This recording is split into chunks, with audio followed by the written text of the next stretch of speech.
"Do you remember Anime who sewed for you about a year ago?" said one fashionably dressed lady to another.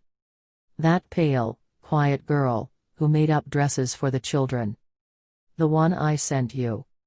"Oh yes, very well. I had forgotten her name. What has become of her?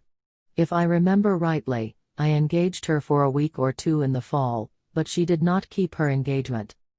"Poor thing," said the first lady, whose name was Mrs. Bell. "She'll keep no more engagements of that kind." "Why so? Is she dead?" The tone in which these brief questions were asked evinced no lively interest in the fate of the poor sewing girl. "Not dead, but very near the end of life's weary pilgrimage." "Ah, well. We must all die, I suppose, though it's no pleasant thing to think about.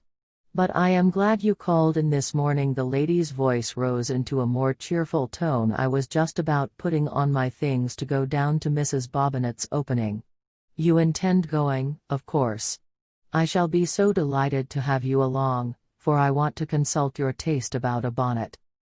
"I came out for a different purpose altogether, Mrs. Ellis," said Mrs. Bell, "and have called to ask you to go with me." "Where?" "To see Anime." "What? That poor seamstress of whom you just spoke?" There was a look of unfeigned surprise in the lady's countenance. "Yes, the poor seamstress, Anime. Her days in this world are nearly numbered. I was to see her yesterday, and found her very low. She cannot long remain on this side the river of death.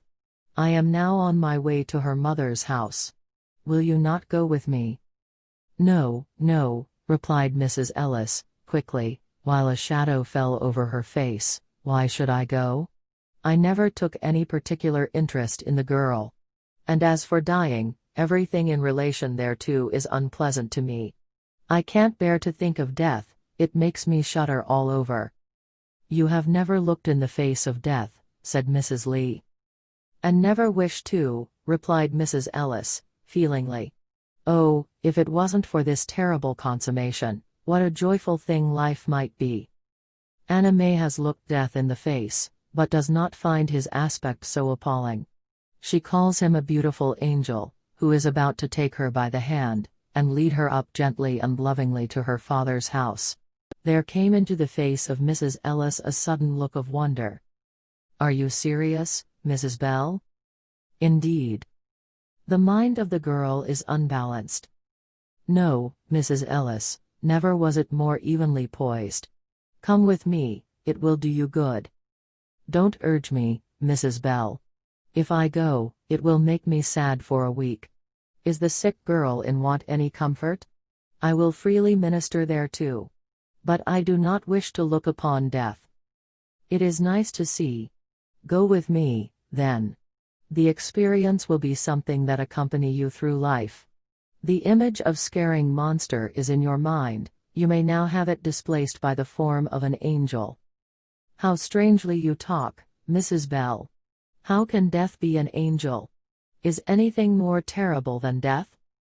"The phantom called death, which a diseased imagination conjures up, may be terrible to look upon, but death itself is a kind messenger, whose it is to summon us from this world of shadows and changes, to a world of eternal light and unfading beauty.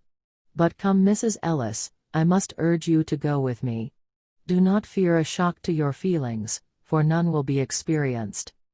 So earnest were Mrs. Bell's persuasions, that her friend at last consented to go with her. Not far from the elegant residence of Mrs. Ellis, in an obscure neighborhood, was a small house. At the door of this house, the ladies paused and were admitted by a woman somewhat advanced in years. "How is your daughter?" asked Mrs. Bell, as soon as they were seated in the small, neat parlor. "Not so strong as when you were here yesterday," was answered, with a smile. "She is sinking hourly, but continues in the same tranquil, heavenly state." "Oh yes." There was a sweet, yet touching sincerity in the mother's voice. "Dear child. Her life has been pure and unselfish, and now, when her change is about to come, all is peace, and hope, and patient waiting for the time when she will be covered with immortality." Is she strong enough to see anyone? Asked Mrs. Bell. The presence of others in no way disturbs her. Will you walk up into her chamber, friends? The two ladies went upstairs, and Mrs. Ellis found herself, for the first time in many years, in the presence of one about to die. A slender girl, with large, mild eyes, and face almost as white as the pillow it pressed, was before her. The unmistakable signs of speedy dissolution were on the pale, shrunken features, not beautiful, in the ordinary acceptance of beauty, but from the pure spirit within. "How are you today, Anna?" kindly asked Mrs. Bell, as she took the hand of the dying girl. "Weaker in body than when you were here yesterday," was answered, "but stronger in spirit. I have brought Mrs. Ellis to see you. You remember Mrs. Ellis?"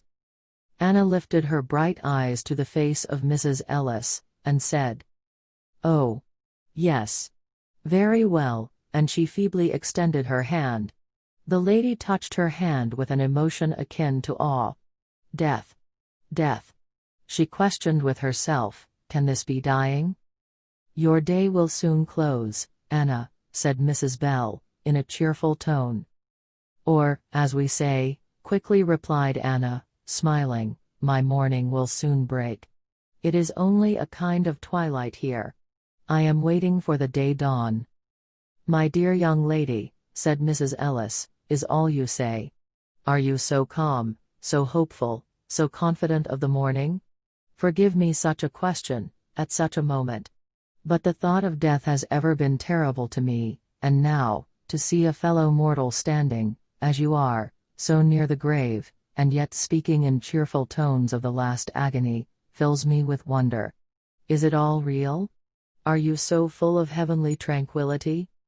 Was the light dimmed in Anna's eyes by such pressing questions? Did they turn her thoughts too realizingly upon the last agony? Oh no. Even in the waning hours of life, her quickest impulse was to render service to another. Sincerity, therefore, was her desire to remove from the lady's mind this fear of death.